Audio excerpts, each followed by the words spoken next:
Hi, Rob Berthoff here. I've been speaking to a lot of people lately and learning a lot of different pains from different angles. And ultimately, what it comes down to is presenting the need ultimately for an Advent ecosystem. This is something that would bring us from the state we are at now, which is different levels of understanding, different levels of in the city, out of the city, different levels of understanding of missional business, a lot of different pieces of how do we find God's will ultimately in our lives. And with these different questions, the what is clear is that we're faced with this reality that there are a lot of problems but no real solution. And so the question becomes, how can we as Adventists organize to be more effective? And what I want to present is a potential solution, a starting point, a place where we can start to visualize the opportunity us that we're given, and see how we can maybe come together around a common goal. So this is just a thought framework. This is something that I want to put out there as an idea, and my hope is that this could be taken by the community and modified based on the Holy Spirit's leading to put us in a space where we have just more unity. So a thought is, really to start with this idea of true education. If we were to take the foundation layer of anything, it's going to be true education, right? Exiting the Babylonian systems, looking to God as the source of wisdom and not to man. And by understanding our role in the times we're living in, this should bring a sense of urgency and a much needed, unification. So the problem we see here is there's lack of clarity and lack of organization. There are a lot of silos. There's a lot of islands of people doing ministry in islands, people with different lenses. There's a lack of leadership, I would say, and lack of a unified mission of how to actually hasten the return of Christ. I do believe there's also a need for a greater sense of urgency. And so the call to action really here is, how do we look to God as a source of wisdom? And ultimately, when we start, speaking to, the next generation as well as candidly my generation, it's a matter of how do we reset what success looks like, right? How do we start to see what God's original plan was for us, and how do we get back to that original plan? And I believe the way that this would start, really to carry out this mission, there must be a support network formed, a round table of men and women for God who desire to be used by God to develop youth leaders to finish the work. And this, development could come through a structured, mentorship and apprenticeship program. There should be retreats for leaders and mentees, providing an upper room experience to come together, really with an idea of just releasing our stubbornness and pride and the ability to work together.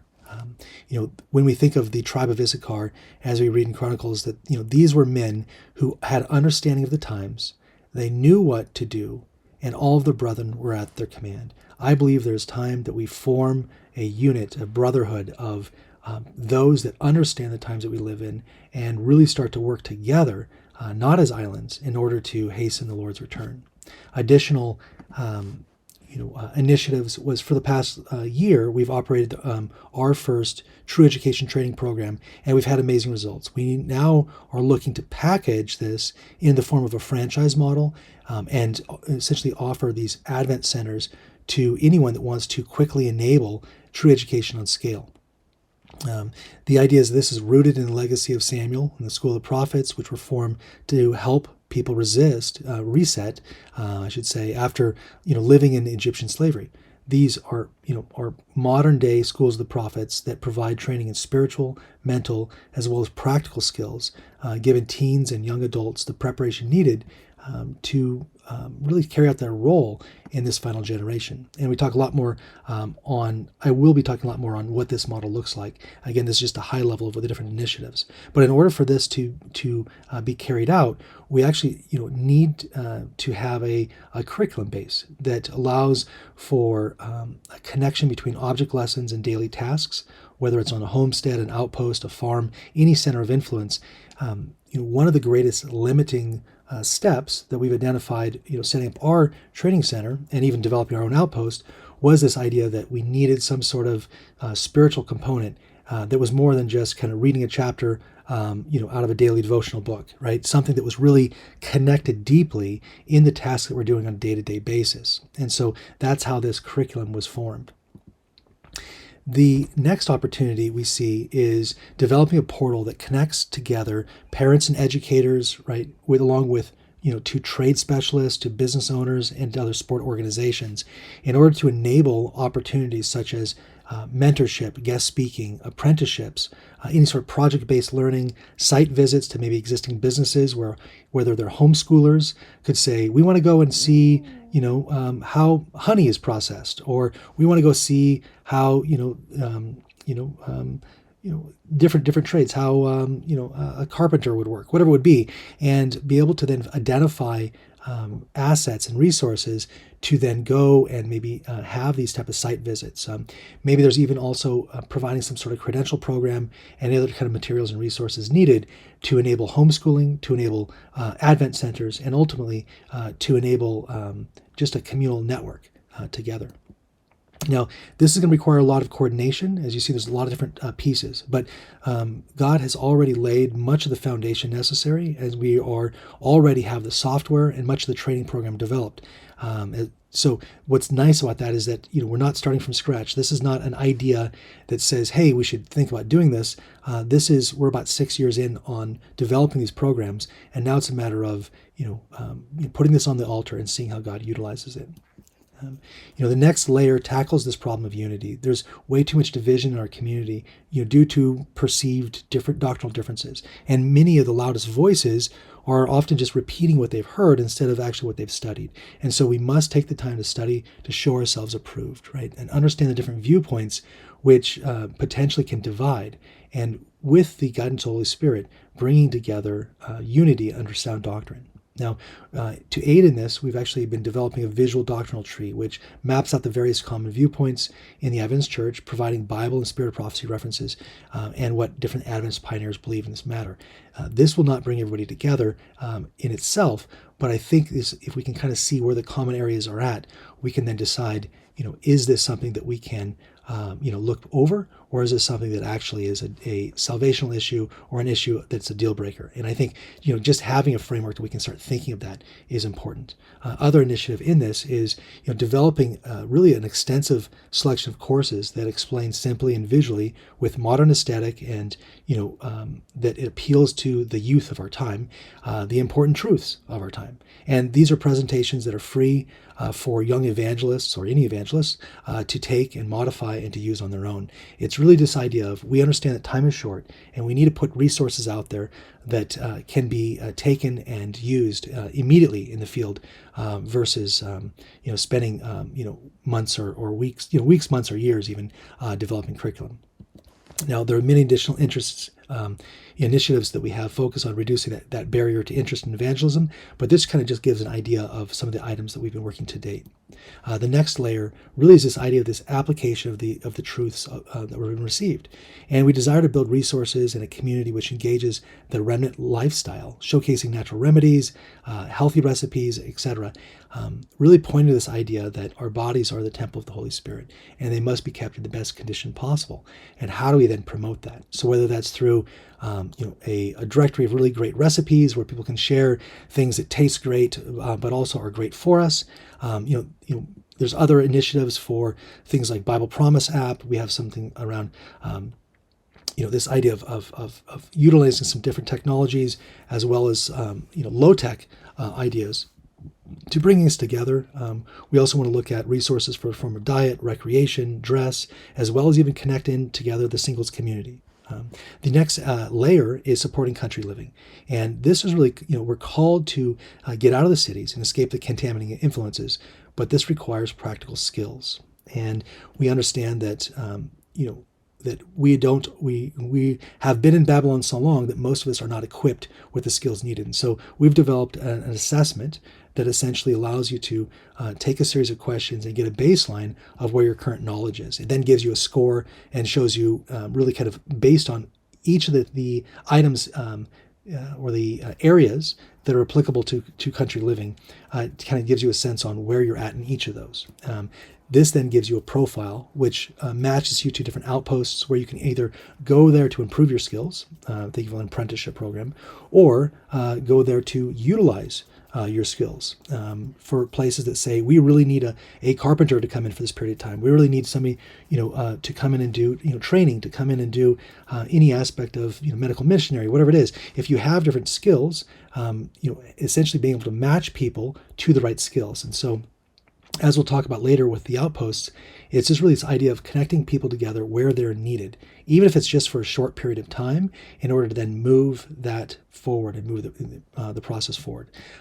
This also is an online training program where you can choose a pathway, whether it's entrepreneurship, agriculture, different pathways, and then that provides a customized track where you can then specify individual needs, whether it's homestead gardening, market gardening, or industrial farming.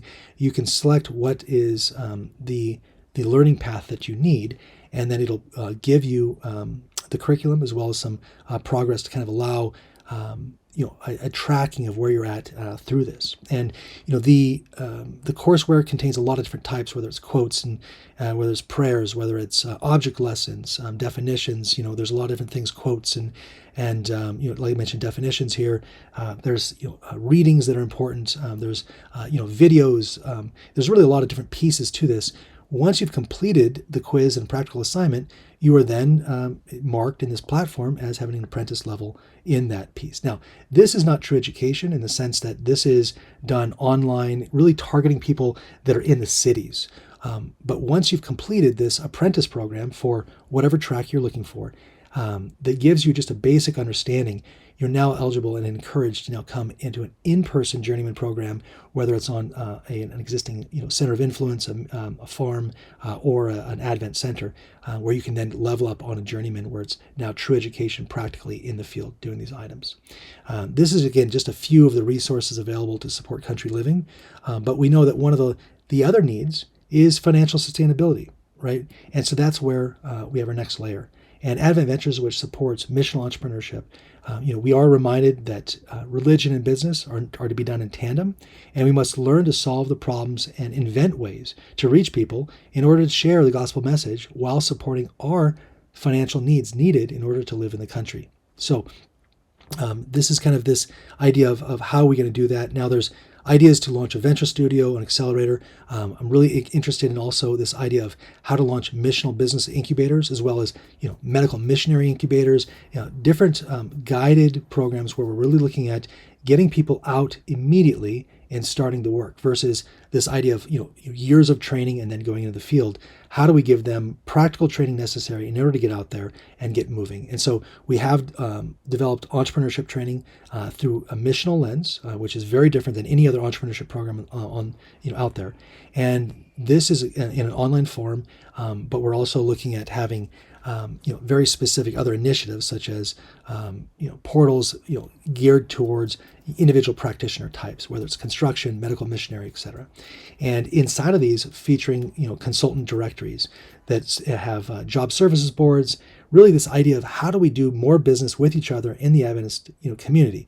The same way the Jews have their own internal economy, we need to be developing our internal economy. And so that's what Advent Ventures is all about, is how do we come together? How do we start supporting our own financial needs and the financial needs of the ministries we're doing, as well as using each opportunity in business, not just to make money, but really to demonstrate the character of Christ in all interactions. That idea of outreach really moves us into the next pillar, which is this idea of beginning to see things through an other-centered lens and really thinking about the need for supporting others. And we know that Ellen White tells us that we are called to begin to do medical missionary with the conveniences we have at hand, meaning that this means we need to start things now, and then we'll find a way that will open us up to giving Bible readings to those that we come in contact with. So it's this really idea of thinking about how can we think about others, right? How can we also understand ways to open doors to others, and ways to do things starting small and expanding. Other pieces that are going, in looking at including is, in addition to medical ministry training, is a database that we can kind of track the progress of people we've connected with, and find ways that we can remember their their child's birthdays, or remember things that give us that that personal advantage and edge. The final layer, really, that kind of encompasses everything, is this idea of the outpost. And the outpost, we understand, is a homestead plus a ministry plus a financial way of supporting that ministry. And those together, Ellen White has identified ultimately as an outpost. So we see here a homestead for protecting, a ministry for warning, and a business for sustaining. And in that, we identified that there are some issues with Outpost, which is sustainability, which is even just understanding what's out there and what's available. And so what's I think very interesting is we've been looking at creating a platform where all of the different centers of influence, the different outpost homesteads, all the different sanitariums, etc., are in a database that allows us to then browse on places that we can both see where they're at. We can see what volunteering opportunities are there. So one of the big things that we see there are people who desire to help. There are people that are in the city and say, I would love to get out of the city for a weekend and help in the country somewhere. There are people that are saying, I would love to go to a location that is missionally minded and see how I can offer services there. Our team just got back yesterday from helping 2 days out, helping prepare for the winter, cracking wood, etc. And so if we could create a platform where people could just say, this is the need that I have, right? A lot of times we're looking for permanent solutions. We're looking for, I need a family to come out here and stay with me so I can then prepare for winter, right? Or whatever it is. No, we can also look at, how do we put this in a way where we have micro opportunities, volunteer opportunities, where people can say, I just need these dates, someone to come in and help prepare for this camp, help tear down from this camp, help us with trimming our trees or whatever it is. And these are things that are easy, that are low impact, right? These are things that you can bring somebody in, work with them, see if there's a fit, to then extend an opportunity for them to come stay longer. It feels like we have this a system where people are coming in and Ellen White cautions us on before making leaps of moving in together, and forming communities together, to work with each other first. And this is a perfect way to do that. And so again, volunteer opportunities, thinking about the old way that we used to do, barn raising, that the Mennonites do. How can we bring that into our community? The second piece is, how do we also list a list of initiatives for sponsorship opportunities, and say, we really need an apple press for this year. We really need to have, we want to build this house, but we need windows. Can anyone supply windows? And having the portal be a place where you can put up anything that you need, and then the community can see what different items are needed. And if we have things in our hand that we're not utilizing, we want to give those to God. Better than selling them on a classified ad system. Much better to give them into the community where they're needed. It feels like we're always thinking about, we need money to buy supplies when people have supplies. And so could we then just cut out that middleman of the money and move directly to us helping each other out with the things that we have in our hand? It has a review system. It'll have an update system in order to think about how to get the word out to the community and build a Patreon network.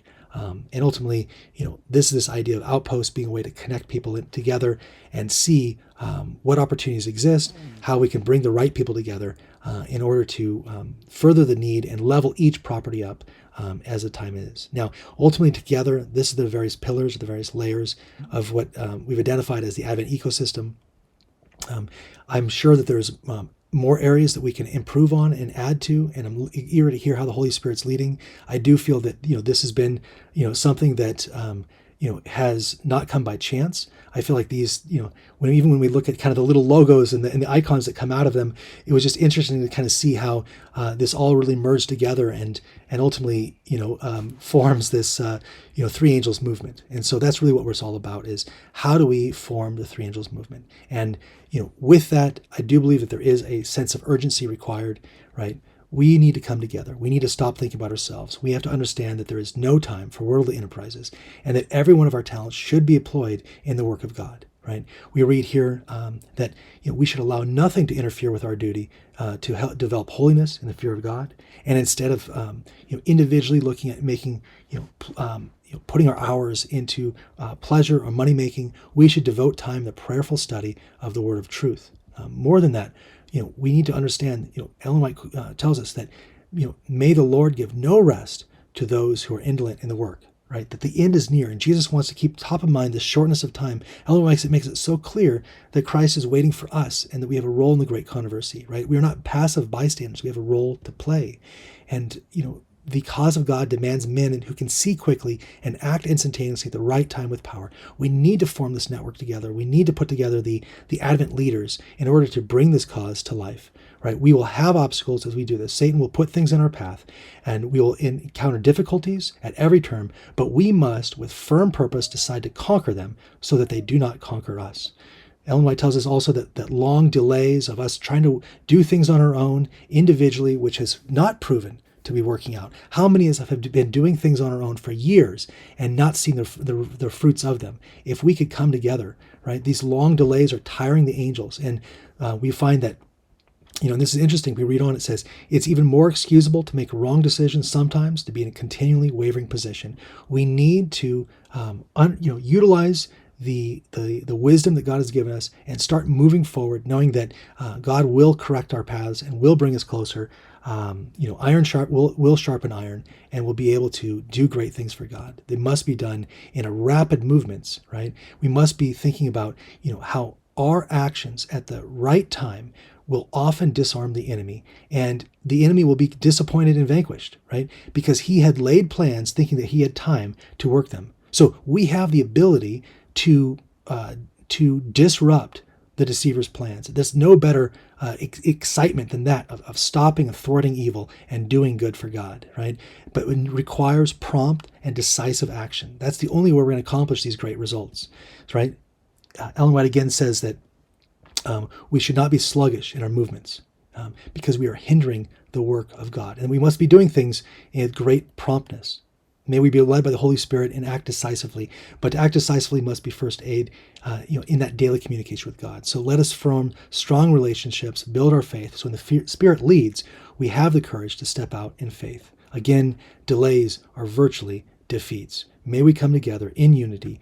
May we understand the opportunity that exists before us. And I pray that we see opportunity in how we can work together in this Advent ecosystem and do things together in harmony to hasten the return of the Lord. I have several more videos on this topic that will explain additional ideas about Advent centers, about different areas that maybe will answer some of the questions that we have. But until that video comes out in the next couple of days, I do ask that you pray over this video and the information contained and see how we can apply this in our lives.